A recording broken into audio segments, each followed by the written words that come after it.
From the studios of Farm Journal Broadcast, this is U.S. Farm Report. Welcome to U.S. Farm Report this weekend. We're on the road from the 2023 Commodity Classic in sunny Orlando, Florida this week. And here's what's in store over the next 60 minutes. Mexico's plan to ban GMO corn sparked reaction from both sides of the border. Policy priorities took center stage at Commodity Classic this week. Number one, we would love for the administration to begin talking about trade agreements that involve market access tariffs. From Farm Bill to trade, we sat down with all four CEOs to uncover the biggest issues this year. USDA's March report showed some surprises for soybeans and corn production in Argentina, but what was the adjustment to corn that the markets didn't like? And in John's world, ChatGPT and farmers.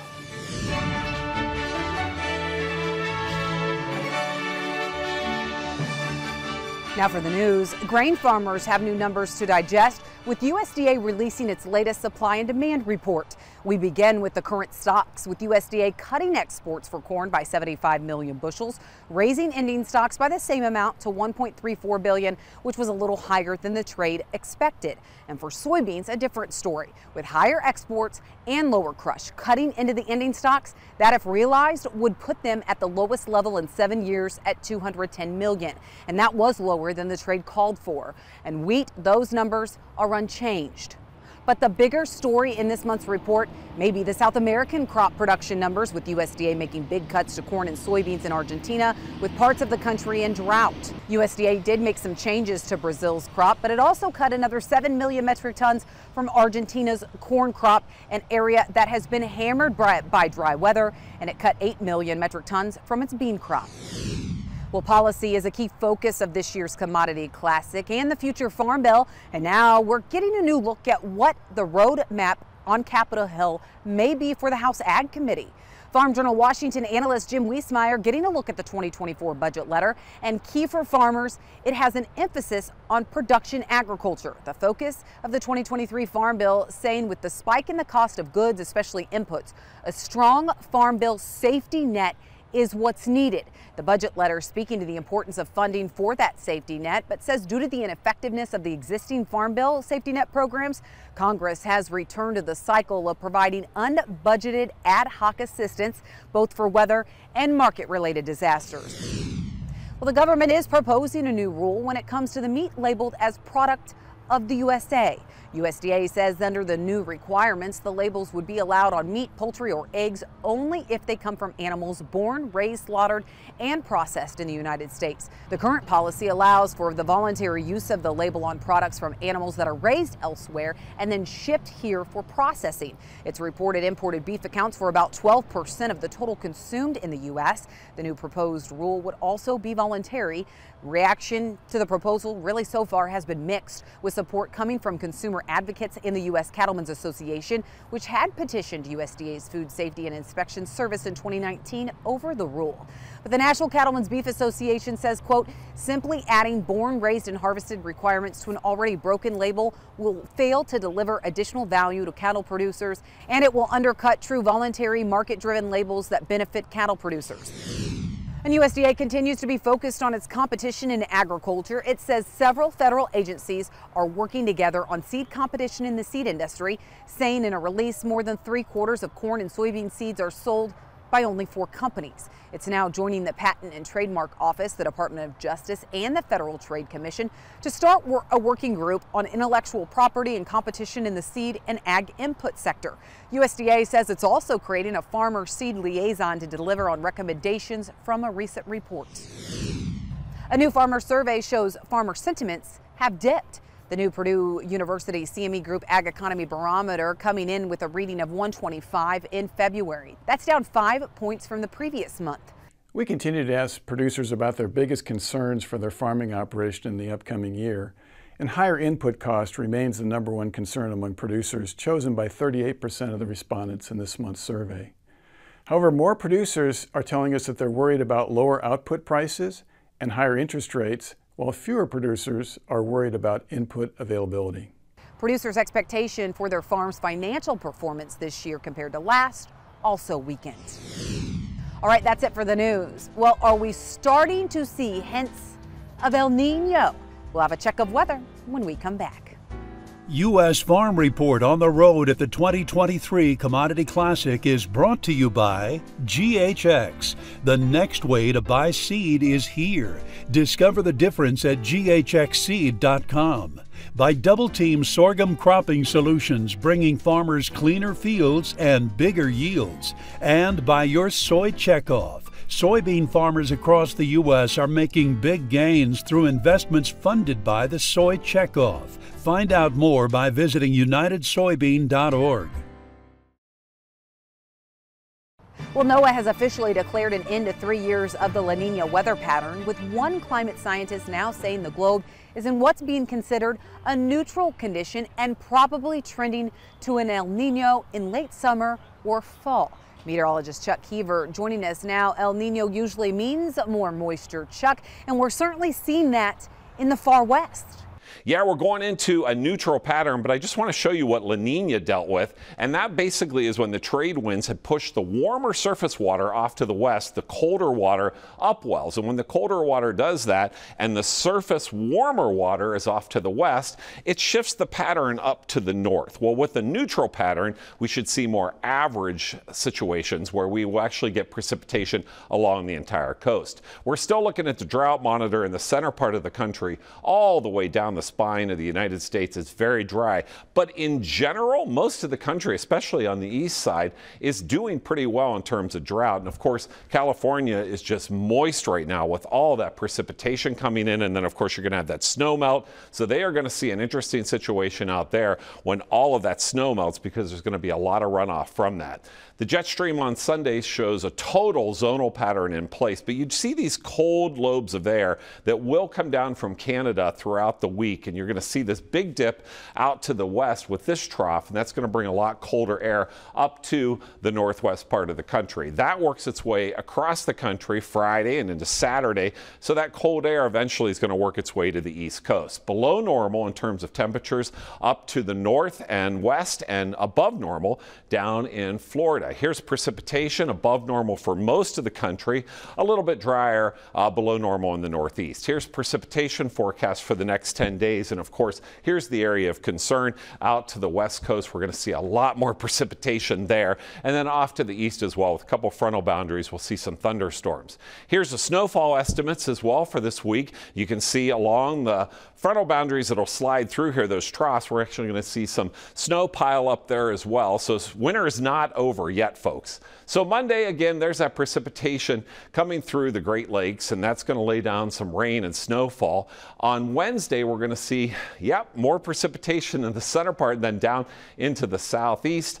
And on Friday, yes, folks, more precipitation for the middle part of the country and along the southeast as well. That's it for your forecast. We're going to toss it back to Tyne. Thanks, Chuck. Well, weather moving soybean prices this week, but what caused the meltdown in the corn market to continue? We have our live taping from here at Commodity Classic. Arlen Suderman, Chip Nellinger, and Mike North join us next. U.S. Farm Report is sponsored by Germinator Closing Wheels. Germinator steel closing wheels, perfected in conventional, excels in no-till. Order 12 to 16 rows today and qualify for free shipping or 20% off an end zone moisture management package.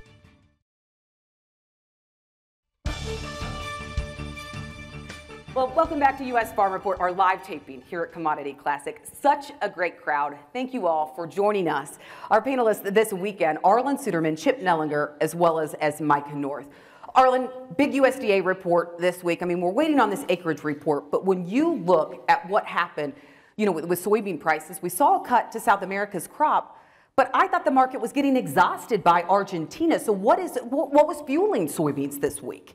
Well, it has been Argentina, and whenever we have a drought in Argentina, the funds love to buy soy meal, love to buy soybeans, and they're doing so again this year, or at least we're doing so until the report. And they even held in the report as well. We got more bullish news overnight after the report, so within 24 hours we had a real stack of bullish news from the Argentina front as the crops keep getting smaller there. but we had trouble really sustaining that level. We're at levels now where the market's trying to ration demand, and it's starting to question, is that necessary with the big crop in Brazil? Because they have plenty of soybeans in Brazil. The increase in production in Brazil is basically almost equal to what we shipped to China all of last year. That's just the increase. So South America as a whole is in great shape. It's just the logistics of getting them to the crushing plants and where they're at. But also, we had a lot of headwinds from the outside markets and inflation, recession worries and everything, and that eventually caught up to the markets and created problems in soybeans trying to hold on to those gains. Well, talking about problems, I mean, you look at this corn market. Chip, what is causing this meltdown that's going on in the corn market right now? Yeah, I think it's two things. I think to add on to what Arlen said, you know, the markets were okay until earlier this week when the Federal Reserve Chairman Powell spoke and really was hawkish on, hey, we have to keep these rates high for a long time, maybe higher than what everyone thought initially. That seemed to let a lot of wind out of the different commodity markets. So I think that didn't help. And the wheat market is just imploding, and corn's unfortunately right now tied to the hip of the wheat market. I think wheat is getting closer to a fair value here, and once it does bottom, I think that'll take some pressure off of the corn market. Before we move on to wheat, though, when you look at the corn market and you look at some of the outside markets, do we even know what fund positions are today? And does that have anything to do with this market action? So the answer is yes and no. Bottom line is we don't absolutely know because we haven't had a commitment to traders report for quite a few weeks. And so we're only guessing, and on a daily basis, most of the people that track the inside trade of what's going on can give you a rough estimate of what the funds have done. But that's it. It's completely a finger in the air guess on what's going on, and that's where we stand.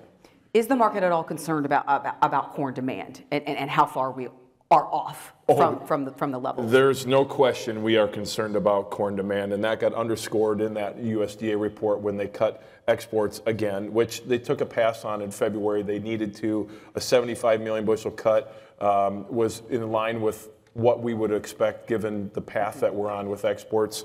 And you start looking at the fact that we've lost 50 million birds due to avian flu. You look at a small beef herd, you talk about the potential recession that's out in front of us, and any retraction in consumer demand on fuel will spark even more interest on the ethanol side. And so we're definitely concerned about demand. Arlen, we saw an increase in winter wheat acres. But when you look at some of those areas that are hurting with production, hurting with drought, what are we actually going to see with harvested acres? But at the same time, we have the situation and the uncertainty still with Ukraine and Russia and that grain deal. But you look at last year, we still had record wheat exports out of those areas. So what is it going to take to really put a floor in and support this wheat market?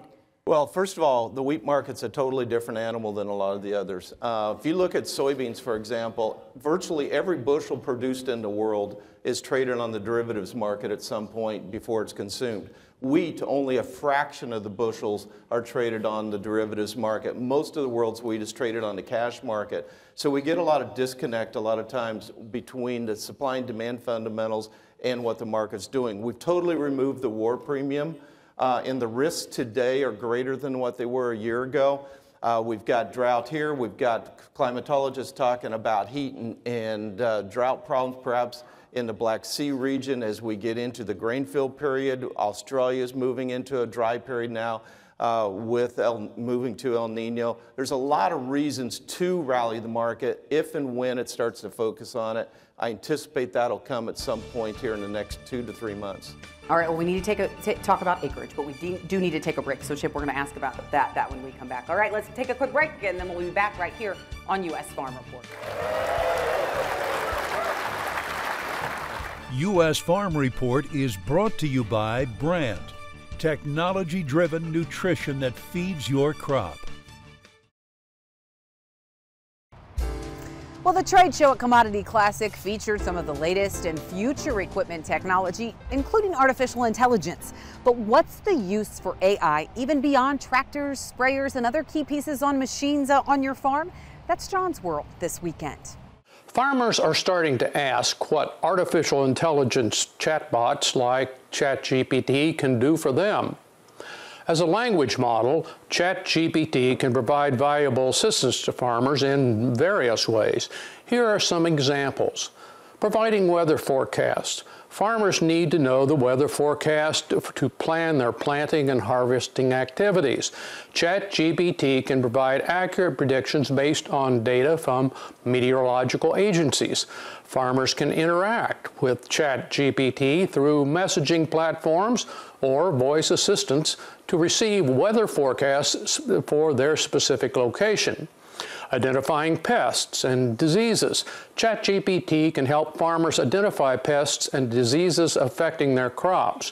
Farmers can describe the symptoms they observe on their crops, and ChatGPT can provide recommendations on how to treat or prevent the problem. This can help farmers reduce crop losses and improve their yields. Recommending crop varieties. ChatGPT can provide recommendations on the best crop varieties to grow based on factors such as soil type, climate, and market demand. Farmers can provide information about their farm, and ChatGPT can suggest crop varieties that are likely to perform well in their area. Providing market information. ChatGPT can provide farmers with up-to-date market information, such as prices and demand for different crops. This can help farmers make informed decisions about what to plant and when to harvest to get the best prices. Offering agricultural advice. ChatGPT can offer agricultural advice on a wide range of topics, such as irrigation, fertilization, and crop rotation. Farmers can ask questions and receive personalized advice based on their specific situation. Assisting with record keeping. ChatGPT can help farmers keep track of their expenses, yields, and other important information. This can help farmers make informed decisions about their operations and improve their profitability. Connecting farmers with experts. ChatGPT can connect farmers with agricultural experts, such as agronomists and extension agents. Farmers can ask questions and receive advice from these experts through messaging platforms or voice assistants. Overall, ChatGPT can be a valuable tool for farmers by providing them with information, advice, and support. By leveraging the power of artificial intelligence and natural language processing, ChatGPT can help farmers improve their yields, reduce losses, and increase profitability. Thanks, John. Well, we're taking Tractor Tales to a whole nother level this weekend. A Lamborghini from the Show Me State. That's in Tractor Tales right after the break. U.S. Farm Report is brought to you by Pioneer. Looking for the next big yield breakthrough? Then look to Pioneer. By combining industry-leading R&D with rigorous local testing, what's next happens here at Pioneer.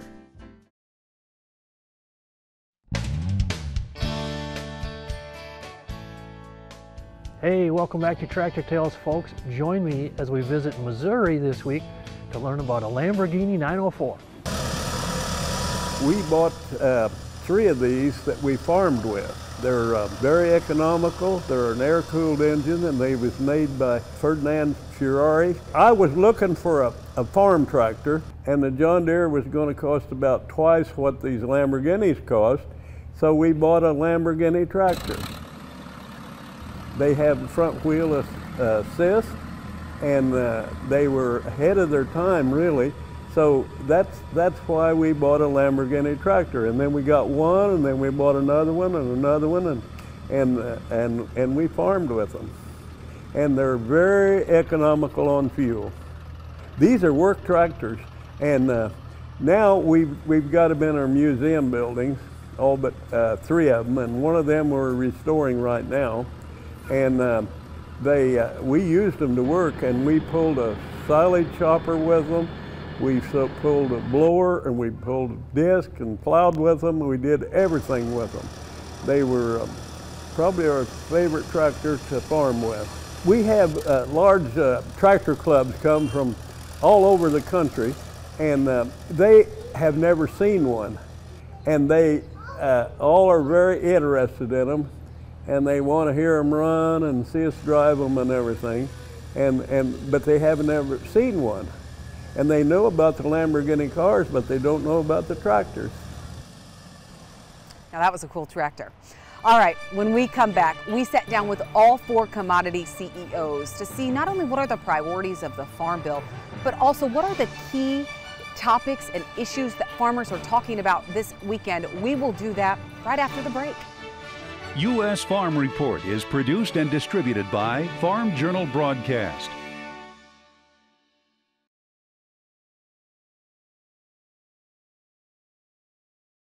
Welcome back to U.S. Farm Report. Trusted, timely, tradition. Well, Commodity Classic drew record attendance this week, and while the trade show floor was buzzing, the main focus for commodity groups is to set policy priorities for the year. It's no surprise this year's focus was around the Farm Bill, but it didn't stop there. So this weekend, we sat down with all 4 commodity CEOs to uncover the biggest issues this year. Commodity Classic was buzzing with record attendance this week. But just before farmers and industry leaders landed here in Orlando, the U.S. Trade Representative's office announcing the next chapter in Mexico's plan to ban GMO corn. The USTR issuing a request for formal consultations with Mexico under the USMCA agreement. We've said all along, if Mexico wants non-GM corn, pay for it, and the markets will respond accordingly. But violating a trade agreement is the wrong way to go about, meeting that demand if that's truly there. For the past 2 years, trade has not been a key priority for the Biden administration, something groups at Commodity Classic would like to see change. So far, just said that they want to address the sanitary and phytosanitary, some of the technical rules. So we're supportive of that, but really what we need is market access.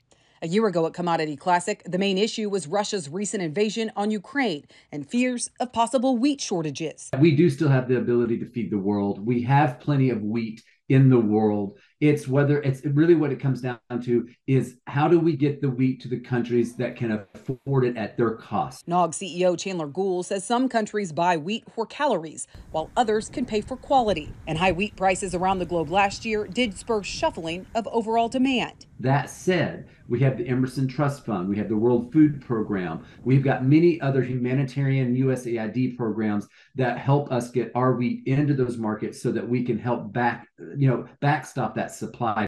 At home, drought in the West ate into last year's wheat crop. And as farmers in the plains continue to battle those extremes, it's taking a toll on more than just wheat. We go back to 2022, the worst sorghum yield since 1960. With a smaller sorghum crop to export, demand also took a hit, especially to China, a top destination for the crop. But our crop was down tremendously. So, we exported more sorghum in 21 than we grew in 22. Growers in those hard-hit areas say Phase 2 of USDA's ad hoc disaster program was a step back from the relief they saw with Phase 1.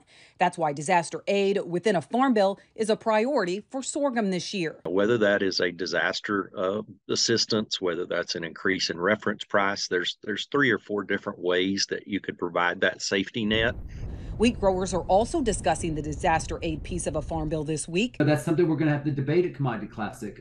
As we saw the baseline come out in the CBO score, right now there's less money for Title I, meaning that we're going to have to figure out how to divide that pie even thinner. And while growers debated this week whether it's a permanent disaster program or a continued push for ad hoc payments each year, the National Sorghum Producers CEO thinks there are ways to create a better safety net without taking money away from crop insurance. There are ways without spending the total amount of dollars that we have spent over the last 6 years that we could do some things in Title I to really provide some extra dollars there to provide a safety net to get us out of this situation of an every year disaster. For Corn and Soybean Association, the message is clear. They want to see Congress protect funding for crop insurance in the Farm Bill. Obviously, the crop insurance is the biggie, but we also think that foreign market development and market access programs, those are smart investments for our government to make that will allow us to send our U.S. corn to places that need it and want it. Both NCGA and ASA say additional investments in those programs would allow the U.S. to go on the offense to find new markets for both corn and soy. Their funding hasn't improved for over 20 years. and it's been chipped away by inflation and sequestration and other things. And so that's also a priority. As commodity groups work to protect priorities in the Farm Bill, they're also not losing sight of ethanol, biodiesel, and other renewable fuels, especially since ASA says EPA's latest RFS proposal misses the mark. It basically flatlines our industry over the next several years. It doesn't take into account the significant growth that's happening in the soybean crush sector, and that's driven by the demand that we had thought was out there for renewable diesel and biodiesel. And we have, unfortunately, EPA proposing to pull the rug out from under that investment. For corn growers, they're looking at RFS and beyond, placing a growing effort on the next Gen Fuels Act. We are optimistic that bills will be introduced in both the House and the Senate soon that will get that process moving. That is a bill that effectively establishes an octane standard. Caskey says the bill promotes low-carbon, high-octane fuels. When it gets down to actual bushels, some projections have that, it's like that can create an additional 1.8 billion bushels in new corn demand. And so you can see why that is a real high priority of ours. Well, there's another challenge USDA initiated last year. Dig up some unique and never tried before collaborations to partner with for USDA's Climate Smart Commodities grant. And that's exactly what commodity groups did, including national sorghum producers that received a very large possible grant that they say they will be able to do field trials and find other uses and sustainable uses for sorghum. All right, we need to take a quick break, and then we have round 2 of our marketing discussion. That happens in just 2 minutes. U.S. Farm Report is brought to you by DeKalb Asgrow Brands, official sponsors of Success. However you measure success, we hope you find it this season.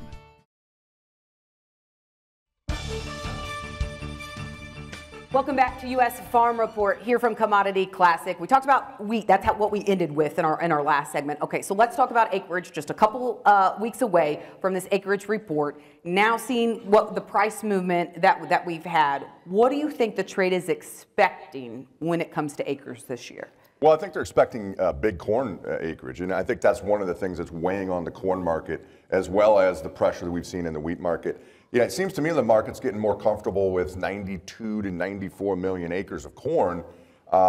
Whether we get that or not, I'm not so sure. There's a lot of moving parts to that. Corn's had a big break. That isn't really stimulating, a lot of interest in planting extra acres. And the South, where we could see some swing acres, has been a little bit wet and expected to be wet clear into the end of March here. So, Mother Nature's going to have the final say, but I think the corn market's expecting a large number. Do you think we're losing any cotton acres, Chip, in some of those areas where they are so dry, and looking at sorghum and some of these other crops as a potential right now? Yeah, there was an estimate out here a few weeks ago by the Cotton Council, and expected to be 1.5 million less acres of cotton planted this spring.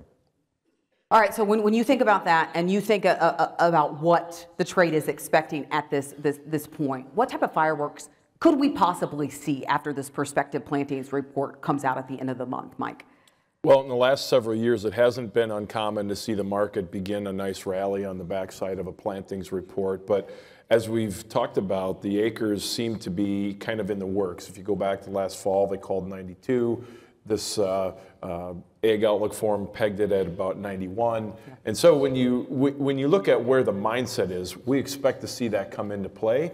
And as you look at the demand, which has been somewhat cannibalized by the higher prices over the course of the last couple of years, we're not looking for as big of a push on price as we come out of the backside. And so I think there's a lot of people that are hoping for that rally, but the fireworks could be that release of hope back into the market, which could cause more pressure back to prices in early April. Arlen, when you look at these cattle prices, I mean, my goodness, the bull run that we've seen, new contract highs. I mean, Arlen, has this market risen faster than you expected? And does that change your outlook for, the thought that we could see cattle prices possibly top out at that Q4 timeframe?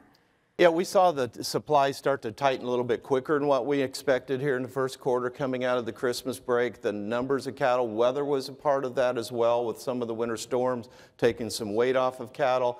means we had to hold back some cattle. The carcass weights dropped off, so the overall beef production dropped faster than what was anticipated, tightening things up. Now we've adjusted a little bit to that. I anticipate there will be some corrections, but the longer term trend is still to continue to tighten things up. The main question going forward is going to be, how healthy is the economy going to be? What's the confidence of the consumer going to be? How much is the consumer going to be willing to pay? Because the supplies are going to be tight. And once we really start turning this cow herd around and start holding back the heifers, we're going to tighten it up even more. Chip, any signs that we are seeing demand wane? Well, we've had a pretty poor export sales report the last 2 weeks in the beef, and so that's a concern. We can see some volatility in those reports. 1 week poor performance, is acceptable. Now 2 in a row. In fact, I think it was the lowest number we've seen in over a year, and that's a little bit concerning because prices have risen, and that is a definite concern, not only domestically, like Arlen said, with the consumer here, but if our exports are slowing, that could be the first sign of demand rationing. Mike, real quick, what is your forecast for milk prices? We saw those DMC payments, that those triggered for the first time this year. What is your outlook for milk? It stacks up on what we've been talking about across the cattle space. If you look at some of the most recent inventory numbers around things like mozzarella, for example, we've watched as mozzarella inventories have increased, which is generally a very quick look inside of how people are ordering food into the home. We depend on people to go out to eat to move a lot of extra dairy solids. Mike, Chip, Arlen, thank you so much for joining us. I know it was a hard decision when I asked you to travel down to Orlando for Commodity Classic, but I appreciate you guys sacrificing and making that trip. Thank you, guys. All right, we need to take a quick break, and then we'll be back with much more with U.S. Farm Report here from Commodity Classic.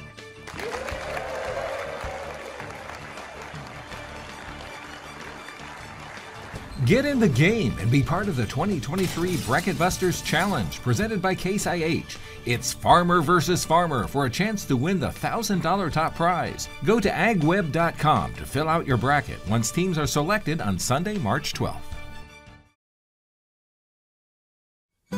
The American Soybean Association's Conservation Legacy Awards are brought to you by Bayer. Bayer is committed to delivering better solutions for farmers while enabling them to operate more sustainably. Bayer, science for a better life. Each year during Commodity Classic, the American Soybean Association recognizes outstanding environmental and conservation achievements. 4 regional Conservation Legacy Award winners are selected ahead of Classic, with the overall winner announced during the event. This year's winner has made it his mission to make a difference, and for him, that all starts with the soil. When it comes to conservation, Ohio producers Les and Jerry Seiler were early innovators and have been no-tilling 100% of their 1,680-acre farm since 1986. This whole thing is improving our soil, trying to keep the soil in place, being able to absorb water and keep it healthy. Along the way, they also diversified their corn-soybean rotation, adding alfalfa and wheat. And in 2008, they started planting wheat and row crops into growing cover crops. Now we interseed corn acres after Labor Day with an airplane. In our soybean acres, we drive through with a high-boy seeder. Seiler says they're seeing better weed control with their cover crops, and the increased microbial activity in their soils has also lowered nutrient inputs. It gives us the ability to cut back on our commercial fertilizers. In this particular field here, we just harvested our 8th corn crop with 0 phosphorus at planting time. These environmental stewards also farm in the western Lake Erie Basin, where agriculture is the main source of nutrient runoff. They've partnered with The Ohio State University to measure the phosphorus from their farm so they can adapt practices to reach their goal of 0 nutrient runoff. We are monitoring the water that flows through the drainage outlet here to figure out how much phosphorus we are losing off this land. They've also developed nearly 20 acres of grass waterways, and in 2014 built this 2-stage ditch. Let's, for instance, say it was running 10 miles an hour. By the time it gets up here on a high flow situation, it may slow down to, 3 or 5 miles an hour. Over the last 40 years, the siler's approach to conservation has nearly eliminated both wind and water erosion and improved water infiltration. Being able to absorb more water on the land where it falls, that's the whole thing about soil health and our aggregate stability. Plus, Siler says healthier, more alive soils build organic matter and increase the resiliency of their crops, which translates into yield. Congratulations to the Siler family, a 2023 regional winner of the American Soybean Association's Conservation Legacy Award. Again, congratulations to Les and his entire family as ASA's Conservation Legacy Award winner. Well, when we come back, the growing use of artificial intelligence in agriculture, a surprising turn of events happens in customer support. Next. Is it real or is it AI?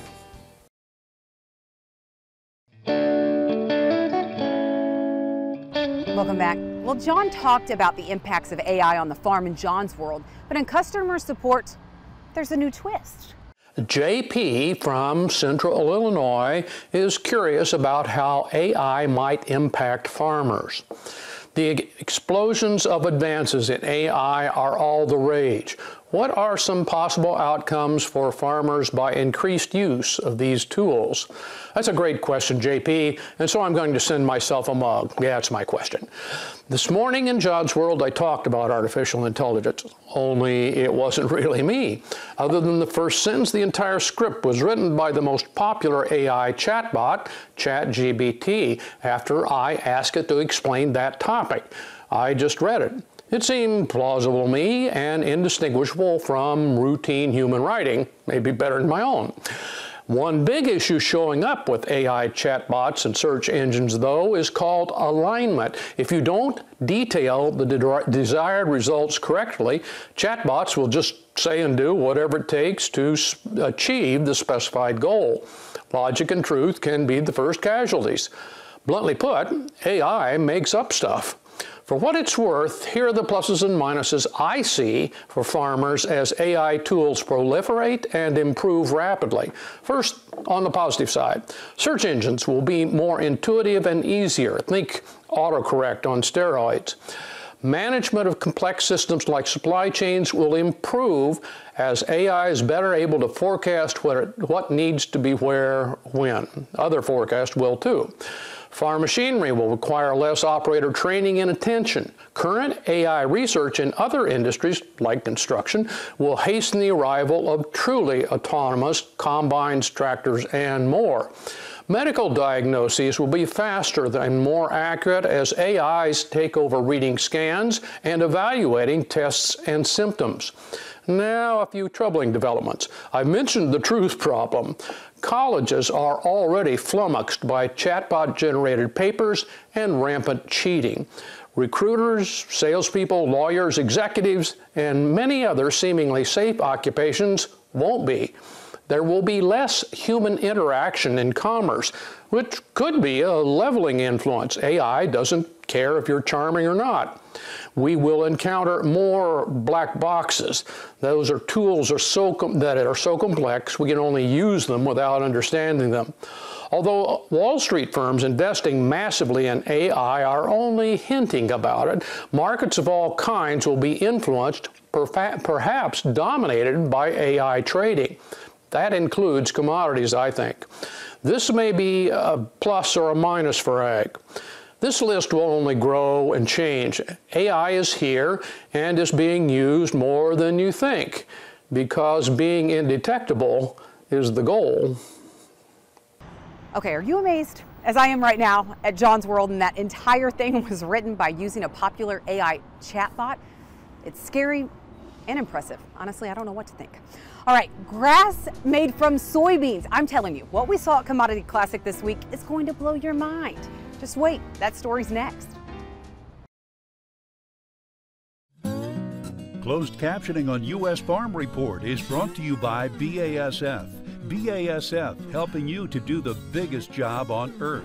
Well, just in the roundtables, we were talking about export demand, and for soybeans, that demand is huge. I mean, we're talking over 50% of the U.S. soybeans that are grown is actually exported overseas. But what is being done to also grow that demand here at home? Well, to find that answer, you need to look everywhere from the Las Vegas Strip to Central Park. You've heard of soybeans used for roads and tires, soybeans even used to make these Skechers shoes, but now you can find a growing demand for soybeans right under your feet. Check this out. USB partnered with Synlawn to create this artificial turf made from soybeans. It was on display at Commodity Classic this week, but you can also find it on the Las Vegas Strip, the San Diego Zoo, and at Central Park year-round. We have Synlawn here today, which is a soy-based turf. And it's really exciting, and I hope you walk on it in between our different soy booths here today. Synlawn is looking to grow the market even more with plans to find a home for the turf in professional sports stadiums around the globe. I walked on it. I'm telling you, it is impressive. All right, that does it for U.S. Farm Report this weekend from Commodity Classic. Thank you so much for joining us. Be sure to tune in next weekend as we head back to the studio in a colder climate to work to build on our tradition. Have a great weekend, everyone. U.S. Farm Report is produced and distributed by Farm Journal Broadcast.